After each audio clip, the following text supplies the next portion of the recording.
Hey everybody, welcome back to Weekly Dish. Thanks for joining us today. We are being joined in studio by Cathy Maes. Hi Cathy, how are you? Great, thank you. Thanks for having me. Thanks for coming on. You are with Loaves Fishes, which is an organization in the Twin Cities that feeds people. And this is September is Hunger Action. Is it Hunger Action Awareness, or how do we say it?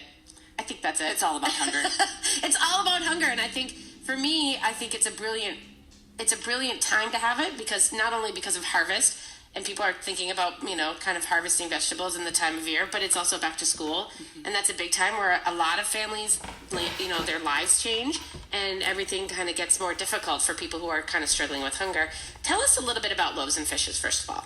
Sure. So Loaves and Fishes has been around since the early 80s. We currently have 31 open to the public dining sites, which means we open our doors and invite anyone in. Mm-hmm. Serve healthy, nutritious meals. We are on par to serve 1.3 million meals in 2019. That's incredible. Yeah. 1.3 million meals. We'll actually hit our millionth meal right around October 1st, 2nd. Wow. Crazy. That is crazy. It's good and exciting. It's a great organization. I feel like we're innovative. We're finding ways to feed more people. And at the same time, it's real. And hunger is something that needs to be talked about. And what you just said about going back to school, there's so many parents that are thankful for those free and reduced lunches. Mm-hmm. People think we're really busy at Thanksgiving and Christmas. Yeah. And really, July is our busiest month ever. Really? In the entire year. Because of children being out of school. Mm-hmm. Right. That is. And parents come to us and say, I've got 3 children and it's expensive. It's expensive. And talk a little bit about your dinners, where you do them. We do lunches and dinners. We're in 11 counties. Mm-hmm. We're here centrally, mostly in the Twin Cities and some, surrounding suburbs, and then up in Aiken mm-hmm. and Cass County and down in Marshall, where we're really testing out and trying to see what it's like to feed rural poverty and what it takes to do that. Well, and you're in like churches, but you're in community centers, like the dinners and the things you host. It's not like there's not like a Loaves and Fishes place you go. It's you kind of use places that are in people's communities, right? Correct. So it's mostly walkable, able to get to them easily. And we have an exciting new venture for the last year and a half. We've been helping other nonprofits with food. That's great. Yeah, so small nonprofits that are residential.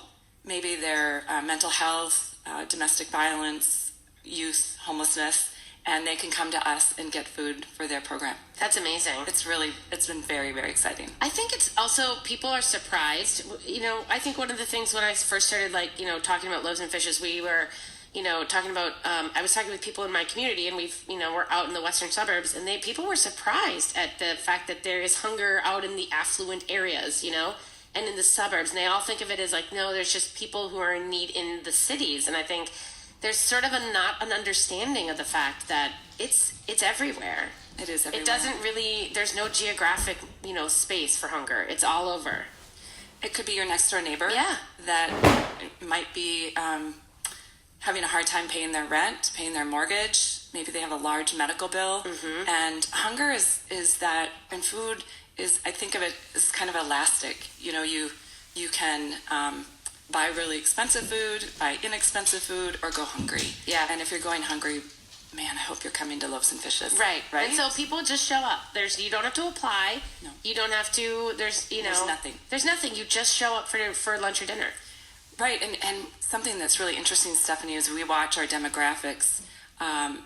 Senior population is on the rise. When I started about 6 years ago, our population of seniors was right around the 20% mm-hmm. of the people that we were serving, and it's now over 50%. So it could be my mom and dad. It could be your parents. It's interesting to watch, and we say that we nourish people in a couple of different ways with really healthy, nutritious food, and also with company. Yeah. There are people that I would say loneliness is just as lethal and deadly as heart disease. Yeah, I that is very true, and that the community that you have there at the dinners and the lunches and the feeling of it's very much that sort of we're all here together having dinner together. We're breaking bread. We're having a meal together. There's no shame of okay, I'm at a soup kitchen where I'm just going to have my thing and sit in the corner. The couple that I've been to is just sort of, it's I kind of want to keep coming back. Why wouldn't you? Yeah. And that is a gift that you guys have really instilled to understand about nourishing that whole piece. Right. And we take pictures of all of our meals because they're fresh and they're healthy. And you said soup kitchen. Yeah. And that, for many people, connotates broth and stale bread. Yeah. And ours, we have a not. farm. You have a farm. Talk about the farm. You just told me how many pounds of food came off your farm. We're about 10,000 pounds came off, and that made about 70,000 meals. I mean, that's incredible. Isn't and this great? Is a little farm. Well, you have a couple sites now because we have an acre in Coon Rapids, and then we have, and that's great because large groups can come and volunteer. And then we have large beds in St. Paul and Richfield and Egan. Wow.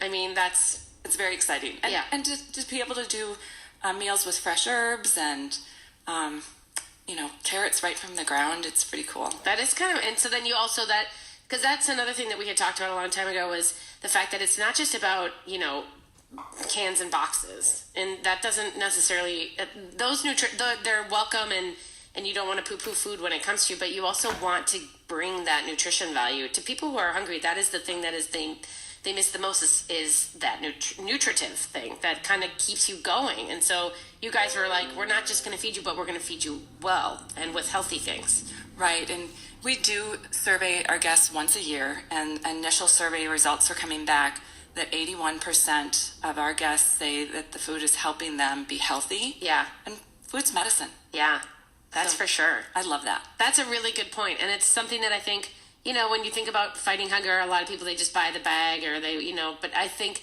thinking about it holistically, and kind of healing the person within, that is a huge part of this. Correct. Yeah. So let's talk about the fundraiser because you guys have something coming up.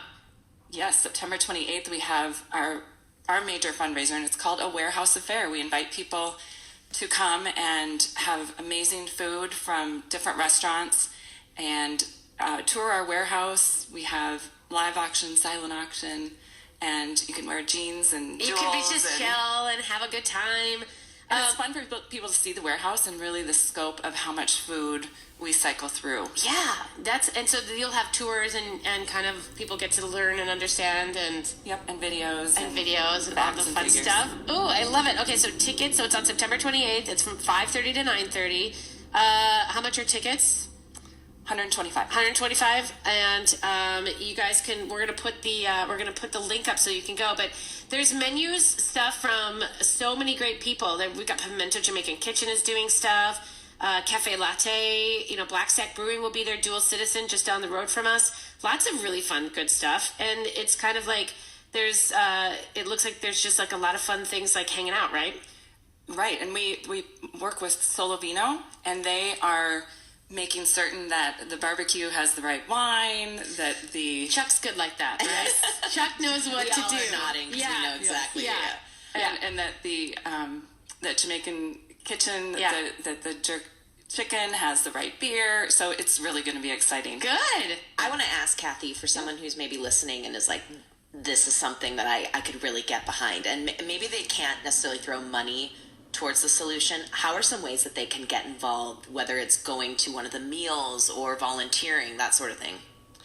Right, online you can sign up to volunteer. We have 10,000 volunteers, and you can sign up even tonight if you wanted to volunteer. I'm sure there's a spot open, and you jump on the line and you'll serve the salad or scoop up some of the casserole, whatever the meal is tonight. And so it's a great way to get your family involved. You can bring your children. We just won't have them cut keep the knives away. Right. But there's nothing more beautiful than a 5-year-old handing another 5-year-old a banana. Yeah. Getting kids ready to serve is fantastic. Well, I love when I drive around the metro area and I see your little pop-up signs outside of a church or a community center that dinner is being served tonight, and just how welcoming that feels. And it's really 1 hour. We're one and done in an hour, and then we clean up the tables and we'll do it again the next night. So what's exciting is that we are at so many locations that you can get a meal 7 days a week. And I'm very proud of that. That is our amazing. Organization to be able to do that. That is really something. Yes. Oh, well done. You are doing some really good work, Cathy. Thank you. And Loaves Fishes is one of my favorite projects. And in fact, if you go to the, by the way, if you guys go to the fundraiser, you can bid on a a silent auction piece to come in studio and hang out with us. So, and then go for breakfast or lunch. Yeah, we're gonna brunch it up. So don't you worry, we're gonna brunch it up. So there it is. So don't forget, September 28th. We'll put the ticket link up. You guys, it's a good night, and you should be ready to hang out and have some good time. Thank you so much for having us. Thanks, Kathy. We'll be right back.